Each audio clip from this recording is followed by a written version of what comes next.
আসসালামু আলাইকুম ওয়া রাহমাতুল্লাহ। পরম করুণাময় আল্লাহর নামে শুরু করছি। সারা বিশ্বের সমস্ত মানুষের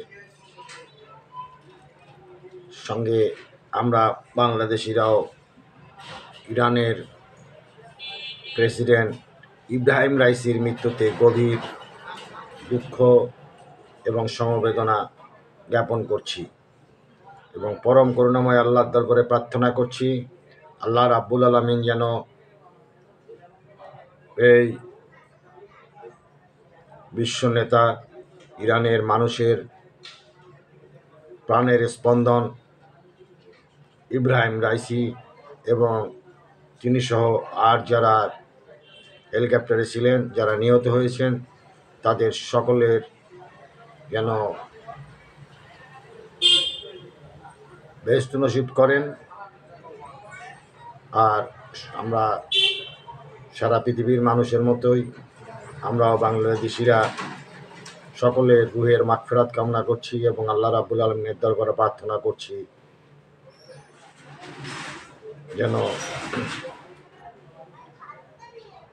শহীদি মর্যাদা দিয়ে আল্লাহ রাব্বুল আলামিন তাদেরকে বেহেশত নসিব করেন। দীর্ঘ একটা সময় ধরে মার্কিন যুক্তরাষ্ট্র, ইসরায়েল,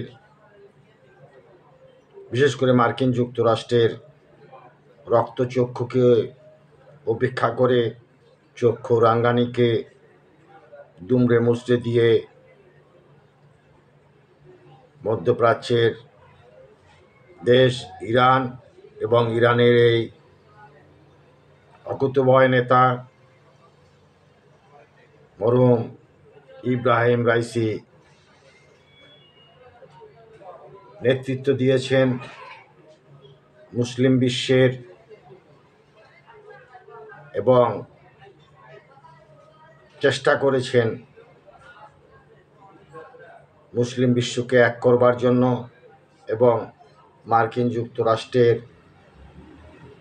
সমস্ত রক্তচক্ষুকে উপেক্ষা করে প্যালেস্টাইনের মুসলমানদের পাশে থেকে একটি অনন্য দৃষ্টান্ত স্থাপনের। আজকে ইব্রাহিম রাইসির মৃত্যু মুসলিম বিশ্বে একটি শূন্যতার সৃষ্টি করলো। অনেকেই এই মুহূর্তে হয়তো নানা ধরনের অঙ্গুলি নির্দেশ করছেন নানা দিকে, ইসরায়েলের দিকে কিংবা মার্কিন যুক্তরাষ্ট্রের দিকে, এই ঘটনার সঙ্গে জড়িত থাকবার ব্যাপারে হয়তো বা ইঙ্গিত করছেন। এটি আগামীর ব্যাপার। আগামীতে নানা তথ্য উপাত্তর মধ্য দিয়ে, নানা প্রমাণাদির মধ্য দিয়ে এটি মানুষের সামনে হাজির হবে এক সময়, সেটি ভিন্ন বিষয়। এটাই কেন্দ্র করে মধ্যপ্রাচ্যে এক ধরনের অস্থিরতা সৃষ্টি হবে বলে অনেকে মনে করছেন, আন্তর্জাতিক বিশ্লেষকরা। আবার অনেকে বলছেন যে ইরানের পাওয়ার সিস্টেম এবং ক্ষমতার কাঠামো এতটাই মজবুত, এতটাই সূক্ষ্ম যে সেখানে ব্যক্তি ম্যাটার করে না, ব্যক্তি কোনো ফ্যাক্টর নয়। যা হোক,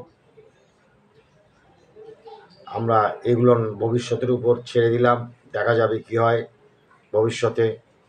বর্তমানে যে শূন্যতা সৃষ্টি হয়েছে ইরানবাসীর মধ্যে, যে একটি দুঃখ এবং ভারাক্রান্ত হৃদয় তৈরি হয়েছে প্রতিটি ইরানিদের ভিতর, সেই শূন্যতা হয়তো সহসাই পূরণ হবে না, এটা নিশ্চিত করেই বলা যায়। ব্যক্তি ইব্রাহিম রাইসি সকলের নিকট অত্যন্ত পরিচিত, সকলের নিকট অনেক প্রিয় ছিলেন এবং অত্যন্ত দূরদর্শী নেতা ছিলেন, অত্যন্ত সাহসী নেতা ছিলেন। যথোপযুক্ত সময় যথোপযুক্ত সিদ্ধান্ত গ্রহণে তার পারঙ্গমতা দেখিয়েছেন বিভিন্ন সময়, সম্প্রতি তার প্রমাণ রেখেছেন। আমরা আশা করব মধ্যপ্রাচ্য তথা বিশ্ব রাজনীতিতে যেন কোনো হঠকারী কোনো সিদ্ধান্ত আর গৃহীত না হয়। সবাই ইব্রাহিম রাইসির এই মৃত্যুকে কেন্দ্র করে বাস্তবতা অনুধাবনপূর্বক চেষ্টা করবেন বাস্তবসম্মত সিদ্ধান্ত গ্রহণে, বিশ্ব রাজনৈতিক অঙ্গনকে শান্ত রাখবার জন্য। সেটাই হবে ইব্রাহিম রাইসির প্রতি যথাযথ সম্মান প্রদর্শন। আমরাও বাংলাদেশিরা তাই প্রত্যাশা করছি, এবং তিনি জীবিত অবস্থায় যে কাজগুলো করে যেতে পারেননি, ইরানের অন্যান্য নেতাদের উপর এই দায়িত্বটি অর্পিত হয়েছে। তারা ইব্রাহিম রাইসির অপূর্ণ কাজগুলো করবেন। এটা ইরানবাসীর মতো মুসলিম বিশ্বের অন্যান্য মুসলমানদের অপর মুসলমান দেশগুলোরও প্রত্যাশা। সবাই ভালো থাকবেন। আজ এ পর্যন্তই। Thanks for watching.